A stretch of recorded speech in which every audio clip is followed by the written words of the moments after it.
120번 주식회사 3일 패션으로 로그인 하셨고, 오늘은 이제 지난 시간에 우리가 일반 전표 입력 연습을 지난 시간부터 이제 시작을 해서요. 156페이지에 4번 대체 전표 작성하기 이거 한번 해보도록 하겠습니다. 지난 시간에는 출금 전표 작성하기, 입금 전표 작성하기, 일반 전표에서 출금 전표, 입금 전표 우리 연습을 해봤는데요. 자, 대체 전표라는 것은 구분에다가 차변, 대변 이렇게 입력하는 것이 대체 전표입니다. 자, 거래 내용이 신용카드 매출 전표가 이제 거래의 증빙을 해주는 내용이 되겠고, 매출거래처 직원과 식사하고 대금은 신한카드로 결제를 했다라는 내용입니다. 그러니까 우리 회사의 법인카드가 이제 신한카드로 만든 게 있는 모양이죠. 그죠? 그래서 신한카드로 요 식당, 요 가맹점, 요 식당에서 식사비를 결제했다. 이런 얘기가 되겠습니다. 그런데 여기에는 지금 부가가치세 8,000원이 있단 말이에요. 그럼 우리가 식당에다가 부가가치세 8,000원을 부담을 해 주었는데, 우리가 부가가치세법에 의하면은 부가가치세라는 것은 우리가 부담했던 세금을 공제받아 가지고 납부할 세액은 매출할 때 우리가 징수한 세액에서 매입할 때 우리가 부담한 매출세, 부가가치세를 빼가지고 납부하는 그런 시스템이란 말이에요. 그러면 요거를 이 부가세를 공제 받으려면은 일반 전표에 입력해서는 안 되죠. 그때 말씀드렸죠. 지난 시간에 우리가 일반 전표에 입력하는 것은 부가가치세 신고서에 들어갈 필요가 없는 전표를 일반 전표에 입력한다 그랬어요. 그러면 이거는 왜 부가세가 있는데 또 불구하고 부가세 신고서에 반영을 안 하는 것인가? 그걸 한번 알고 가볼까요? 여러분이 아직 부가가치세 1호는 아직 다 안 들으신 분이 계셔가지고, 부가가치세, 그래서 공제받을 수 없는 부가가치세가 뭔지 잘 정리가 안 된 분이 있을 텐데, 지난 시간에는 그 승용차, 개별 소비세 과세에 해당되는 승용차 관련 매입세액은 공제받지 못하기 때문에 기름 넣은 거 그거 일반 전표에 입력한다고 그랬단 말이에요. 신용카드 전표를. 이것도 이제 신용카드 전표인데 부가세가 있어요. 근데 왜 그러느냐? 매출거래처 직원하고 식사한 것은 접대비라고 하는 내용이거든요.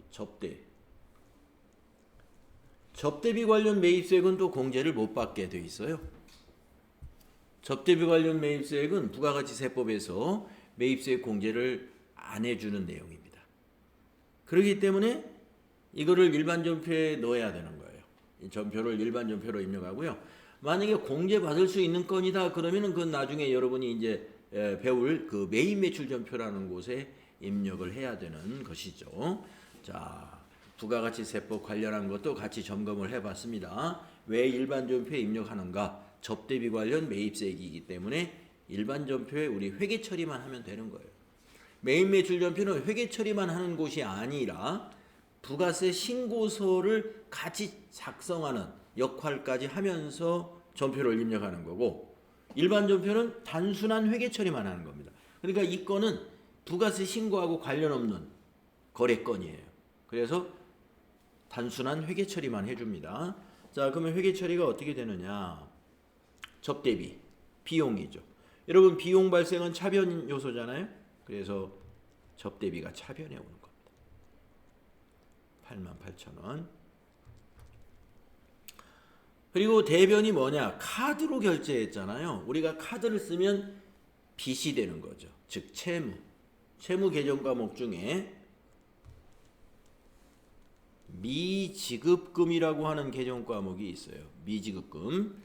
우리가 외상한 것들이 다 미지급금인데 카드도 외상이란 말이에요. 카드도. 그래서 미지급금입니다. 다만 이것이 식비가 아니고 우리 회사가 의류를 파는 회사인데 의류 공장에서 판매용 옷을, 의류를 사왔다. 그러면 미지급금으로 하는 게 아니라 그거는 외상매입금이에요. 재고자산이기 때문에. 재고자산을 카드로 샀으면 그건 외상매입금으로 합니다만은, 이와 같이 식당에 식비를 지출했다든가 뭔가 회사에 그 자재를 상품이 아닌 재고 자산이 아닌 뭐 컴퓨터를 구입했다든지 이런 것은 미지급금입니다. 또 컴퓨터를 외상으로 샀다. 공기청정기를 외상으로 샀다. 이런 게 다 미지급금입니다. 자, 미지급금 아주 많이 쓰는 부채 채무 개정 과목이에요. 88,000원입니다. 근데 이 미지급금은 채무이기 때문에 항상 거래처 코드를 빼먹지 말고 넣어야 돼요. 신한카드 거래처 코드로. 그래야 거래처 원장이 제대로 만들어집니다. 거래 후 결합 관계는 여러분 꼭 할 줄 알아야 돼요. 차변의 접대비 하면은 비용 발생이라는 거 아시죠? 비용 발생. 비용 발생이고 대변 요소는 부채 증가. 부채 증가. 그래서 지난 시간에도 말씀드렸습니다만은 차변 요소와 대변 요소는 우리가 어느 한쪽, 그 중에 어느 한쪽이 결과이고 어느 한쪽은 원인이 된다. 그래서 그거를 그 결과와 원인의 이런 관계라고 그랬습니다. 그래서 말로 설명하면은 우리가 부채가 88,000원 증가한 결과는 그 원인은 비용 발생의 원인이다. 접대비라고 하는 비용이 발생함으로써 부채가 증가하게 됐다. 이렇게 인과관계를 우리가 연결해서 말할 수 있는 것이죠. 자, 그러면 전표를 입력해 보겠습니다. 자, 여러분 일반 전표 입력이라는 메뉴로 들어가실까요? 들어가가지고 날짜는 그 신용카드에 보면은 거래 일시라고 있어요. 거래 일시가 1월 14일이죠. 1월 14일 있고요. 자, 차변 여기 밑에 보시면 구분의 커서가 있을 때는 구분에 넣을 수 있는 코드가 이렇게 밑에 메시지로 보이죠. 차변이 3번이에요. 3번 한번 해볼까요? 그럼 그 자리에 구분에 차변하고 나옵니다. 그리고 커서가 코드에 있을 때는 이게 무슨 코드를 입력해야 되는지 항상 밑에 메시지가 나와요. 계정 과목 코드다 이거죠. 계정 코드. 접대비니까 접대로 한번 검색해 볼까요? 접대도 500번대, 600번대, 700번대, 800번대 이렇게 있는데 800번대 두 개 중에 해외 접대비가 아니고 이거는 국내잖아요. 그래서 813번을 씁니다. 판매관리비니까. 여기서 거래처는 사실 코드 관리는 비용은 코드로까지 관리할 필요가 없죠. 거래처를. 그러나 참고로 여기다 써준다고 그랬잖아요. 참고로. 그래서 여기다 참만나갈비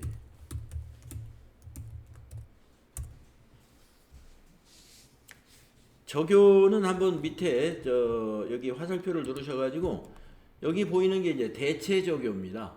접대비에 등록된 대체 적요.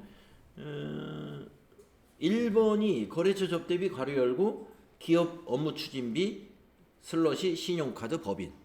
법인 카드로 기업 업무 추진비를 사용했다. 우리가 이제 접대비를 기업 업무 추진비라고도 해요. 이걸 사용하게 된 지 얼마 안 됐습니다.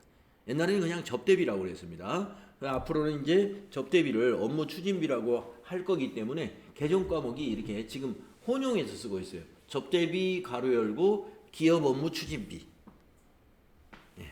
접대비가 글자 수도 간단하고 좋은데 아무튼 기업 업무 추진비, 접대비 같은 것입니다.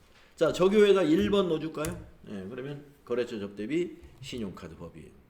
그리고 차변의 금액은 88 플러스 입력해 주시고 엔터 치면은 줄이 바뀌죠. 두 번째 줄의 구분은 대변이니까 4번 입력할까요? 대변의 미지급금. 미지하고 엔터 치시면은 미지급금이 맨 위에 있네요. 253 엔터. 이 계정 과목은 코드를 비워놓으면 안 돼요. 미지급금. 채무잖아요. 채무, 채권, 은행 관련 계정 과목은 코드를 꼭 채워 넣어야 됩니다. 자, 그래서 미지급금은 어디다 지급해야 돼요? 우리는 신한카드에다 지급하면 되죠. 그래서 거래처가 신한카드. 99601 신한카드. 이 미지급금을 참만나 갈비로 하면 안 됩니다. 참만나 갈비에는 이미 지급한 거예요. 왜냐면 신한카드가 지급할 것이고 우리는 카드 결제일에 신한카드의 결제 계좌에 잔액을 넣어놓으면 됩니다. 자, 적요는 엔터로 위에 거 그냥 복사하시면 되겠습니다. 위에 거하고 같은 내용이니까. 그리고 대변은 88 플러스 엔터 88,000원. 차변에 접대비 88,000원, 대변에 미지급금 88,000원. 이렇게 입력하는 것을 우리가 대체 전표라고 그럽니다. 그래서 앞에서 지난 시간이었죠? 출금 전표 2건인가요? 그리고 입금 전표 하나, 그다음에 대체 전표 지금 이렇게 해봤는데 요게 3전표제. 그래서 일반 전표에 입력할 때는요, 이 세 가지 중에 하나예요. 여러분이 출금으로 구분을 하든지, 입금으로 구분을 하든지, 아니면 차변, 대변 이렇게 구분해서 입력을 앞으로 하게 됩니다. 자, 156페이지 밑에 있는 내용은 이제 풀이가 되겠습니다. 지난 시간에 우리가 1월 11일 거, 또 1월 12일 거 출금 전표 2개 입력한 거, 그 풀이가 되어 있네요. 그 다음에 1월 13일 입금 전표 입력한 것도 풀이가 그 옆에 있고요. 방금 입력한 1월 14일 차변, 대변, 대체 전표 입력한 내용 여기 보입니다.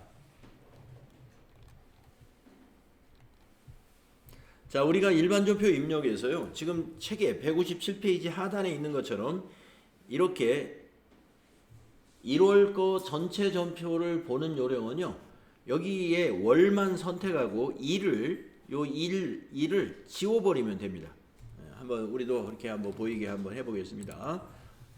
여기 날짜 있잖아요. 여기다 마우스를 클릭하신 다음에 스페이스바, 우리 띄어쓰기 하는 거 있죠. 스페이스바 한번 툭 치시고 엔터 치시면은 일이 공백으로 되고 지워진 거예요. 그러면 이제 1월 달 거 전표를 날짜 순으로 우리가 쭉 볼 수 있어요. 11, 12, 13, 14 이렇게. 그리고 출금 전표나 입금 전표는 한 줄이 한 건의 전표가 되는 거고요. 대체 전표의 경우는 클릭을 하면 이와 같이 선택, 음영 처리가 세트로 일어납니다. 세트로. 이게 같은 전표라서 그렇습니다. 같은 전표는 이와 같이 음영 처리가 같이 됩니다. 클릭을 했을 때.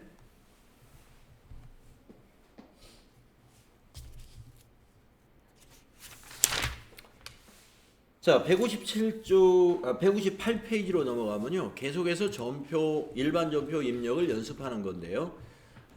증빙이라는 것이 무엇인지, 증빙에 관한 몇 가지 지식을 확인하고 전표 입력을 또 해보겠습니다. 증빙 서류. 우리 회계에서 증빙 서류에 의해서 금액을 확인하고 그걸 근거로 해서 전표를 입력하는 거거든요. 회계에서만이 아니라 우리 세법 차원에서 세무회계에서도 이 증빙서류라는 것은 매우 중요합니다. 증빙서류는 세법에 의하면은 5년간 비치할 의무가 있어요. 신용카드 매출전표나 현금영수증 아니면은 전자세금계산서나 전자계산서는 국세청에 이미 전송된 상태이기 때문에 우리가 아날로그 형식으로 보관할 필요가 없겠어요. 인쇄해가지고 보관할 필요는 없지만 이렇게 전자 형식으로 되어 있지 않은 일반 증빙들, 이런 것은 보관해야 됩니다. 그래서 세무조사가 나왔을 때 그거를 그 증빙을 보여달라 그러면 보여줄 수가 있어야 되죠. 전자세금계산서, 전자계산서, 신용카드 매출전표, 현금영수증은 국세청에 다 자료가 보관되어 있습니다. 그거 외에 보관해야 될 것들은 보관을 해야 됩니다. 자, 왜 그러냐? 증빙이 굉장히 중요하기 때문입니다. 기업은 경영활동 중에서 벌어들인 수익에서 지출한 비용을 차감하여 나오는 이익에 세법에서 적용하는 세금을 납부해야 합니다. 이때 인정되는 비용은 업무와 관련된 것만 인정이 되므로 이러한 업무 관련 비용을 입증하기 위해 지출 증빙을 주고받습니다.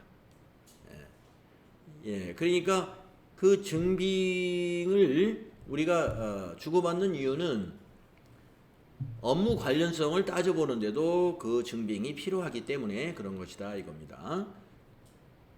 따라서 기업의 경영활동에서 발생하고 있는 거래는 여러 가지 증빙에 의해서 이루어집니다. 증빙서류의 종류를 한번 살펴보면요. 기업의 경영활동에서 직접적으로나 간접적으로 관련된 지출거래이면 지출증빙서류를 수취하도록 하고 있다. 지출을 했는데 지출증빙서류를 수취하지 않았거나 그 지출이 업무와 관련이 없다면 비용 처리해서는 안 됩니다. 왜냐하면 나중에 세무조사에서 비용으로 인정을 받지 못하기 때문이죠. 증빙서류는 신용카드 매출전표, 현금 영수증, 앞에서 이제 신용카드 매출전표도 하나 받고 그 다음에 현금 영수증도 한번 받습니다. 그 다음에 또 어떤 증빙이 있느냐, 세금 계산서, 또 계산서라는 증빙도 있습니다. 또 영수증이라고 되어 있는 것도 있어요. 문방구에서 그냥 팔죠. 영수증 같은 건 빈 영수증을. 자, 이런 것 등이 있습니다. 등이라는 것은 이 외에도 우리가 증빙할 수 있는 서류, 회사의 어떤 서류 형식으로 되어 있는 증빙도 있습니다. 품위서, 어떤 결의서, 이런 것들, 급여대장, 또는 통장의 계좌이체 현황, 이런 것 등이 증빙으로서의 역할을 할 수가 있어요. 자, 그러면 수행과제를 통해서 여러 가지 증빙들을 한번 보면서 계속해서 일반전표 입력을 연습해 보겠습니다. 자, 1번 돌잔치 초대장이라는 증빙이에요. 요새는 뭐 초대장도 이렇게 인쇄해 가지고 카드로 주고받지 않고 요즘은 그 뭡니까, SNS로 이렇게 보내기도 합니다. 그래서 SNS 그 보낸 화면을 캡처해서 보관한다고 제 얘기 들었어요. 화면 캡처해 가지고. 자, 내용을 보면은 2월 11일 날 상품 매출 거래처 멋쟁이의 영업부장 자녀 돌잔치에 현금 10만 원을 지급해 줬다, 이런 내용입니다. 이때 증빙은 이 초대장이 증빙이 된다 이거죠. 자, 그러면 여기 회계처리 한번 또 생각을 해볼까요? 회계처리 분개를 해보는 거예요. 자, 현금으로 지출했습니다. 그러니까 대변의 현금이죠. 출금전표로 쓰면 되겠죠. 대변의 현금이 10만 원.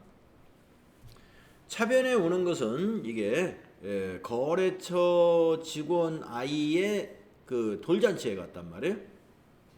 어떤 비용이 적당할까요? 개정 과목이. 접대비 적당. 이거 접대비 10만 원. 그래서 요거는 차변 요소 비용 발생, 대변의 자산 감소, 이러한 결합이 되겠습니다. 전표 우리 입력합시다. 날짜를 2월 11일로 입력하신 다음에 출금전표 9분에다 1번 하면 출금이 되죠. 그리고 접대비 813번. 거래처는 이제 멋쟁이 영업부장 뭐 이 정도로 써놓으면 되겠고요. 적용은 밑에 보시면은 거래처 경조사비라는 게 아마 만들어진 게 있을 거예요. 10번 있네요. 10번. 거래처 경조사비 지급. 금액은 10만 원. 이렇게 해주면 되겠습니다. 차변의 접대비, 대변의 현금. 초대장이 증빙이 되는 수가 있고요. 그 다음에 그 밑에 거 보면은 이제 우체국에 서류 같은 거 등기 우편 보낼 때 있죠. 그러면 우체국에서 이런 모바일 영수증 같은 거 해줍니다. 이거 당연히 증빙이 됩니다. 자, 거래처에 상품 매출 관련 서류를 발송하고 등기 우편 요금 현금으로 지급했습니다. 이런 거예요. 자, 이것도 출금전표로 쓰면 되겠죠. 그러면 출금이면 대변이 현금 4,000원. 자, 이 우편 요금은 개정 과목이 뭐가 적당할까요? 예, 통신비라는 거 있죠. 판매관리비. 그래서 통신비 4,000원. 차변이 비용 발생, 대변이 자산 감소가 되겠습니다. 전표 입력을 할까요?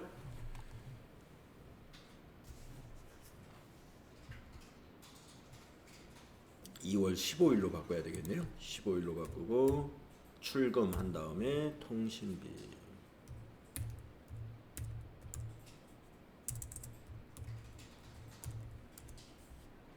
814번.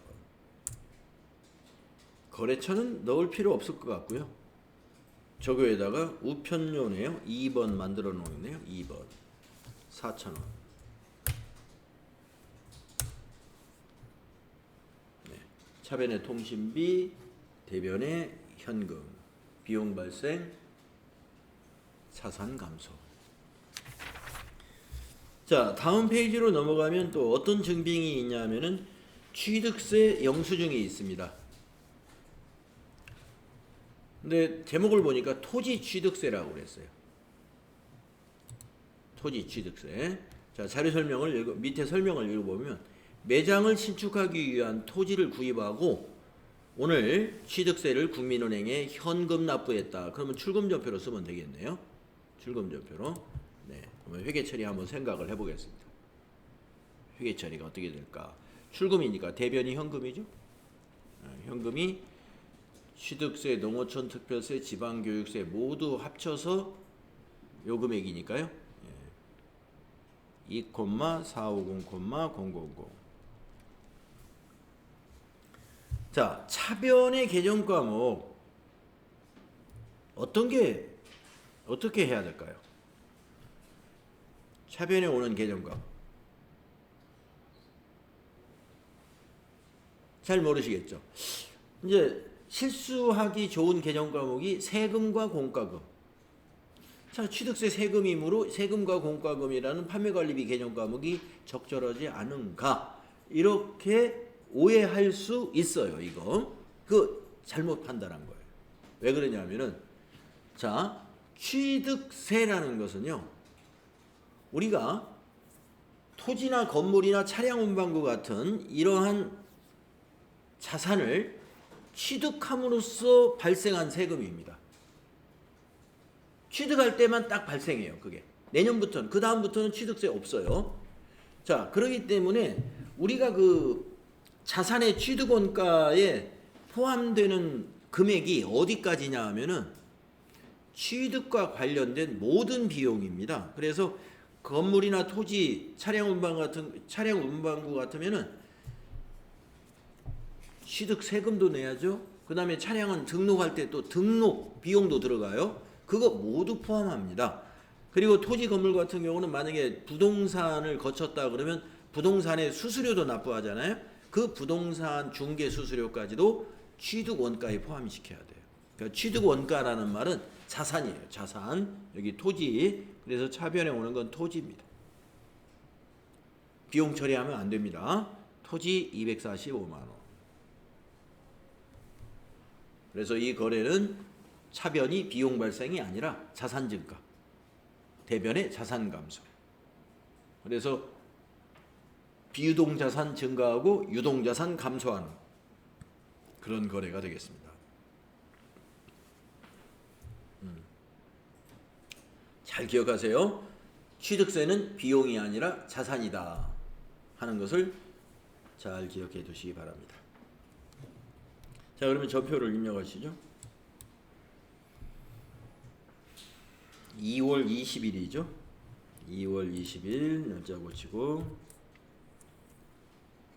출금 1번 하시고 토지 거래처를 뭐 굳이 쓰지 않아도 되겠죠.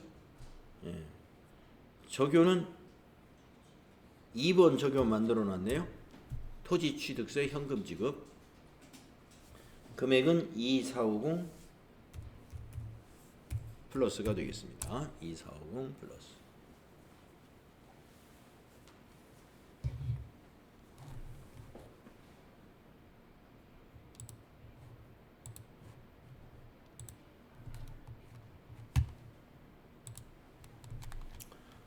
자, 다음은 출장 품위서. 출장 품위서. 이 품위서라는 건 문서죠. 회사 내에서 어떤 의사결정을 하기 위해서 내부적으로 작성하는 그 회사 기업 내의 문서입니다. 근데 어떻게 출장 품위서가 그 회계 처리에 증빙이 될 수 있느냐? 내용을 보면은 다른 증빙은 마땅한 게 없는 거예요. 이 품위서 외에는. 내용이 뭐냐? 영업부에 있는 오상식의 출장 여비 계산액을 현금으로 지급하였다라는 건데, 여기 품위서 내용을 보니까 영업부의 부장 오상식 부장이 요 기간 동안에 이 지역으로 매출거래처 관리를 위해서 출장을 가겠다 하는 출장 내역이 있고, 여기 다녀오는데 여비로 계산액 계략적으로 산정한 건데, 이거 마음대로 산정한 건 아니고, 이제 되게 큰 기업들은 출장비 여비 계산 하는 기준이 있을 거예요. 뭐 예를 들어서 숙박비는 하루 얼마, 식대는 한 끼를 얼마, 뭐 이런 식으로 해서 직원들의 여비 그 가지급금을 계산하는 어떤 기준이 있을 수도 있고, 그 기준이 없는 회사는 하여튼 뭐 나름대로 기준을 만들어서 이렇게 신청을 하면, 여기 이제 결제란이 없습니다만은 결제가 나면은 이 대금은 50만 원을 오상식 부장에게 지급을 해주거나 계좌 이체를 해주면, 이게 이제 출장 여비를 미리 선지급 받는 거예요. 그리고 가서 업무를 마치고 돌아와서 정산을 하는 겁니다. 그런 회사는 우리가 여비를 사전에 지급하는 경우이고, 또 사후 정산을 하는 기업도 있어요. 출장을 가서 자기 개인 돈으로 일단 지출을 한 다음에 돌아와서 내가 이렇게 지출했다 하는 것을 나중에 사후에 돈을 지급받는 그런 회사도 있습니다. 자, 지금은 여기서 출장여비 가지급이라고 했잖아요. 이 회사, 우리 회사는 출장을 떠날 때 일단 여비 계산액으로 가지급한다 이거예요. 그러면 이걸 가지급금으로 잡습니다. 가지급금이라는 개정 과목, 여러분이 당좌자산 공부할 때 임시 개정 과목이다라고 하면서 아마 강의 들으셨을 거예요. 가지급금. 당좌자산으로 분류되는 임시 개정 과목입니다. 왜 임시 개정 과목이라고 하냐면은 이 가지급금 50만 원이요. 요 2월 27일 날 돌아오면 이 가지급금이 바로 정리가 돼요. 그래서 한시적으로만 이 가지급금 잔액이 존재하고, 그 업무가 끝나면 다시 정산이 되고 하는 거기 때문에 임시로 쓰는 개정 과목이에요.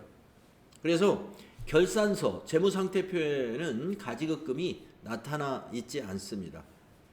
결산할 때는 다 정산해가지고 결산을 하기 때문에. 자, 그러면 회계 처리 한번 해볼까요? 출장여비 계산액은 가지급금이다. 잘 알아주시고, 가지급금 자산이에요. 그래서 차변에 가지급금 50만 원입니다. 근데 이 가지급금은 거래처 관리가 필요한 거예요. 왜냐면 출장을 하는 사람이 그 회사에 한 직원만 가는 게 아니라 다른 많은 직원들이 가죠. 그러니까 회사가 가지급금을 회사 직원을 거래처로 보고 관리해 줘야 돼요. 그래서 가지급금의 거래처 코드는 꼭 코드로 넣어줘야 됩니다. 오상식으로 코드 넣어줘야 되고, 대변에는 현금 지급이니까 출금조표로 쓰면 대변에 현금이 되겠죠. 대변에 현금 50만 원. 그래서 이 거래는 차변 자산 증가, 대변은 자산 감소. 그래서 자산 총액의 변화가 없는 자산 증가, 자산 감소의 결합이 되겠습니다. 자, 전표 입력할까요? 날짜가 2월 23일이죠. 그 품위서 날짜로 전표를 입력하면 됩니다. 2월 23일로 바꾸시고 출금한 다음에 가지. 이건 코드에 거래처를 꼭 넣어야 돼요. 코드로. 그래서 코드에다가 53. 우리가 주민등록으로 거래처 코드 하나 만들어 놓은 게 있었어요. 53씩.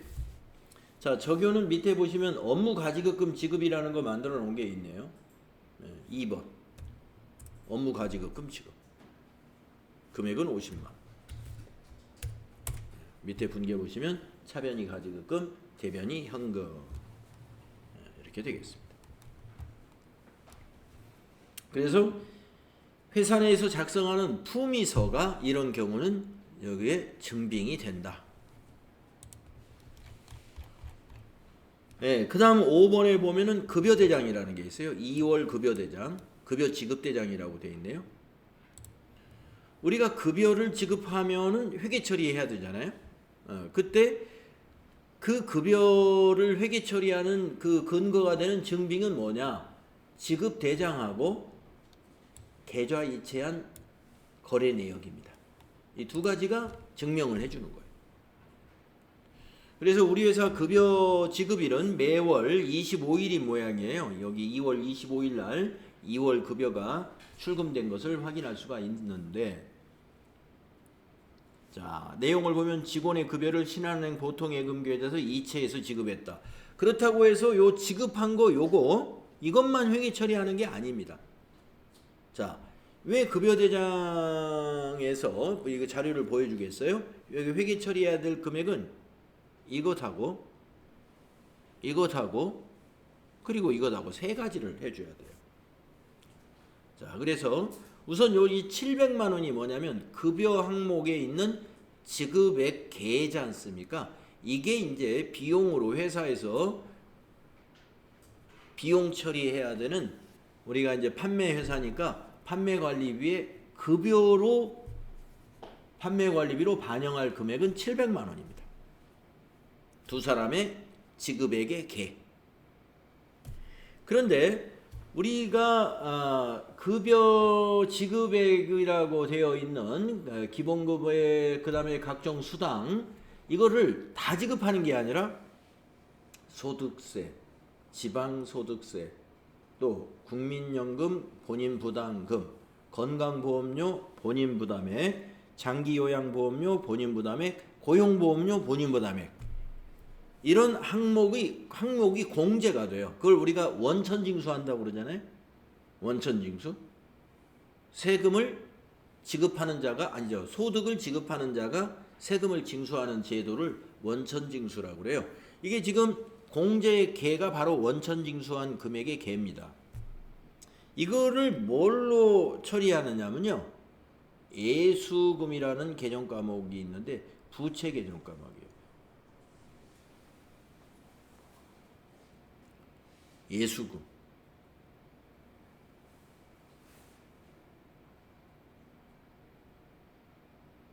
예수금은 뭐냐면 세금을 일시적으로 원천 징수해 놓은 것입니다.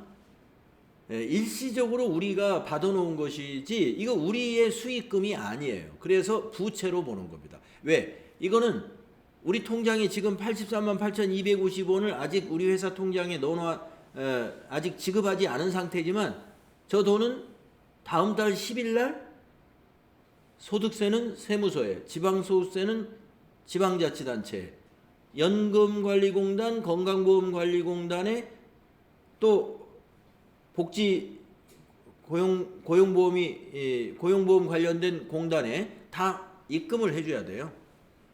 그렇기 때문에 부채로 인식하는 겁니다. 그래서 예수금이라는 유동부채 개정 과목 공제액의 합계를 예수금으로 처리해 주면 돼요. 공제금의 합계를. 그러면 이제 나머지가 이제 여기 차인 지급액이 되잖아요. 여기 차인 지급액은 이제 계좌이체 시켰잖아요. 이게 보통예금이 되는 거죠. 이게 보통예금. 자, 그래서 급여 지급에 관한 이 전표 입력 문제가 만약에 시험에서 나온다 그러면 개정 과목 3개로 정리하면 돼요. 급여, 예수금, 보통예금. 급여, 예수금, 보통예금. 네. 그러면 차변, 대변 나누어 볼까요? 급여 비용이지 않습니까? 차변의 급여가 700만 원. 대변 부채 예수금 부채죠. 부채 증가 대변이죠. 예수금 838 259. 보통예금 통장에서 돈을 찾았죠. 그러면 감소죠. 자산 감소 대변이니까 대변의 보통예금. 보통예금은 코드를 꼭 거래처를 코드에다 입력을 해야 되고요. 금액은 6,161,750 이렇게 되죠. 그래서 거래 후 결합관계를 따져보면은 차변의 급여는 비용 발생인 거 아시겠죠? 대변의 예수금은 부채 증가, 대변의 보통예금은 자산 감소.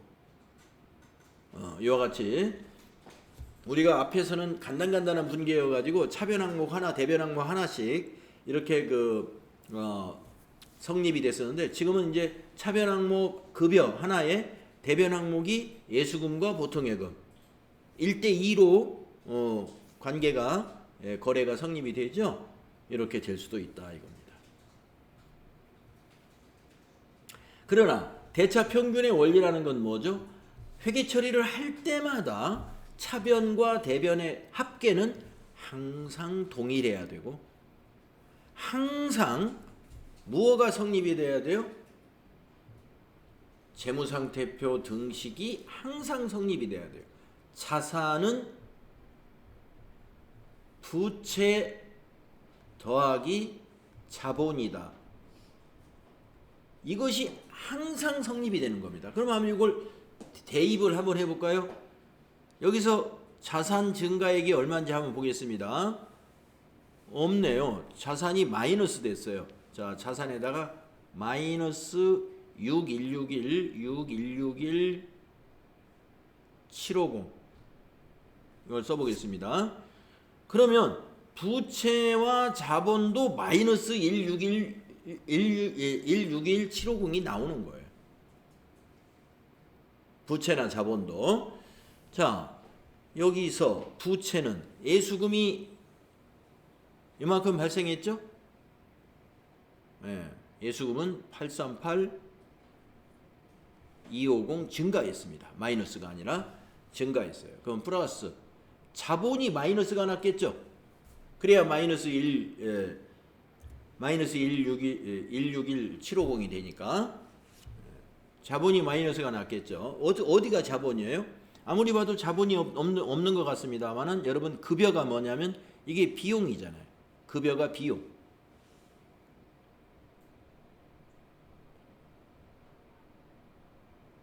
여러분 비용이 발생하면 어떻게 됩니까? 기말에 그만큼 당기순이익이 감소하죠.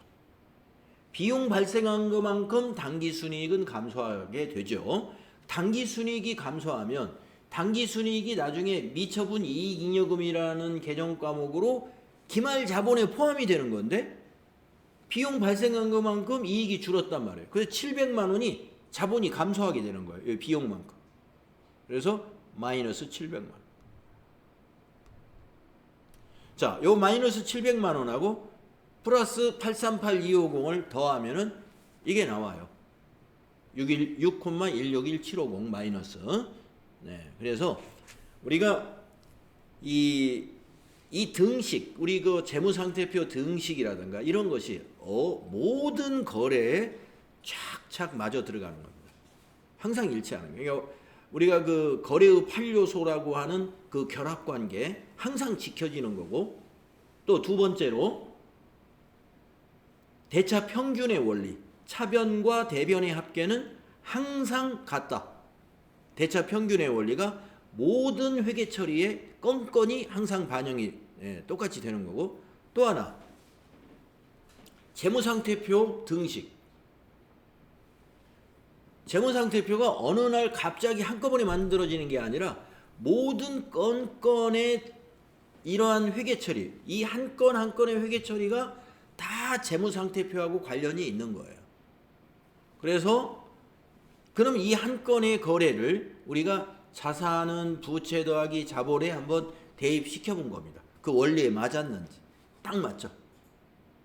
예, 항상 맞게 돌아가는 거죠. 그게 바로 복식부기의 원리입니다. 복식부기의 원리. 모든 거래가 지금 말씀드린 거래의 8요소, 그리고 대차 평균의 원리, 그리고 자산은 부채 더하기 자본이다 하는 이 원리가 다 부합이 되도록 되어 있다. 네, 전표를 한번 입력해 볼까요? 그러면 2월 25일로 입력해 보겠습니다. 날짜를 25일로 바꿔주시고, 차변을 먼저 해볼까요? 차변의 급여 800번대 급여를 골라야 돼요. 밑으로 쭉 내려가야 801번이 있습니다. 자, 거래처는 필요 없을 것 같고요. 적요에다가는 타자를 하죠. 마땅한 적요가 안 보이는 것 같아요. 2월 급여 지급이라고 해줄까요? 2월 급여 지급 70만원, 700만원이죠. 700만원. 대변 예수금 해줄까요? 예수금 254. 예수금의 거래처도 그냥 부채지만 이거는 거래처가 세무서, 시청, 뭐 건강보험공단 뭐 여러 군데니까 그냥 지나가고요.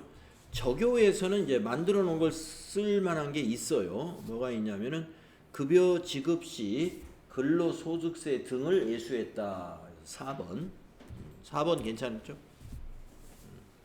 금액은 838250.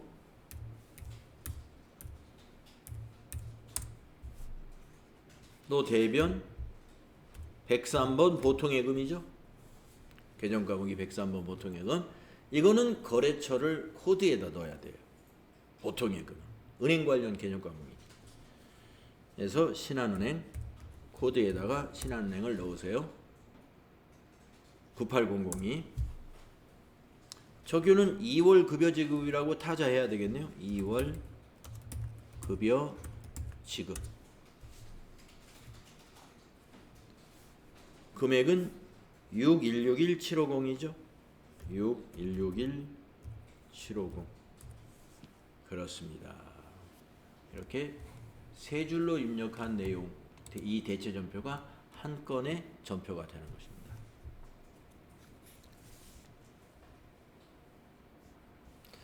급여 지급 대장과 통장 거래 내역이 증빙이 되는 경우가 이런 경우가 있다. 다음은 6번째 6번 문제 보시면은요. 여비 정산서. 아까 오상식 부장이 출장을 간다는 가지급금 우리 회계 처리했었는데 이제 돌아왔다는 거죠. 정산. 가지급금 정산이라고 되어 있죠.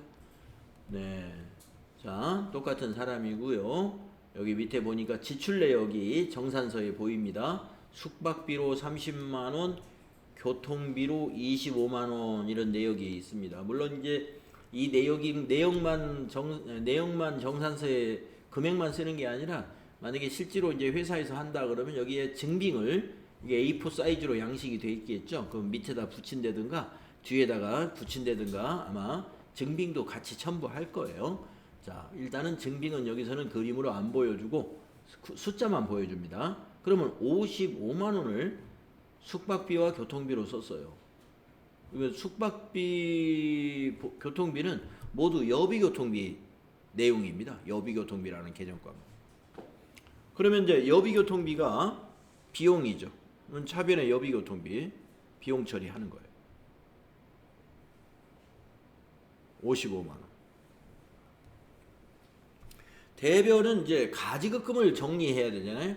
그래서 출장을 떠날 때는 차변의 자산 증가로 잡았으므로 이제 돌아왔으니까 여비교통비로 처리했으므로 대변의 가지급금 자산을 감소시켜야 됩니다. 가지급금의 거래처는 코드에다가 사원 이름을 꼭 입력해야 되고요. 50만원이 되겠죠.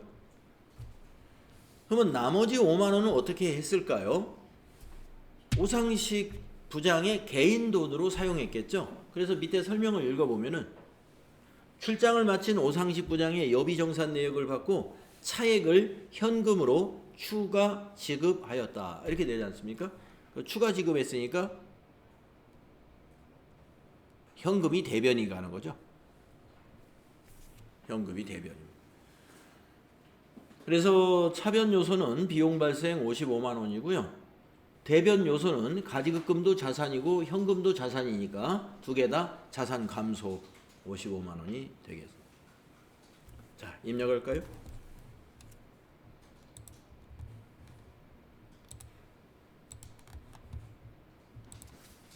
(2월 27일)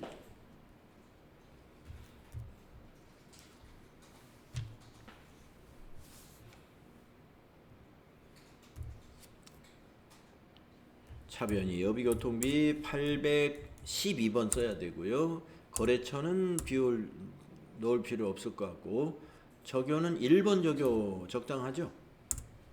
출장여비 가지급 정산이다. 55만 원. 대변이 4번 대변이 가지급금 거래처 오상 코드에다 오상식 넣어주시고요. 네, 엔터로 위에 거 그대로 복사하시면 됩니다. 출장여비 가지급 정산 50만 원. 이제 5만 원은 대변에다 또 써야죠. 대변에 101번 현금. 예. 엔터로 위에 거 그 똑같이 복사하면 돼요. 거래처도 오상식 그냥 적요도 출장여비 가지급 정산 텍스트만 복사가 일어나면 되고요. 대변 금액을 5만 원 입력하시면 차변 대변 일치하죠. 대차 평균의 원리 확인하는 거예요. 대차 평균의 원리로 내가 입력했는가. 네. 자, 여기까지 하고 좀 쉬었다가요. 다음 시간에 이어서 하도록 하겠습니다.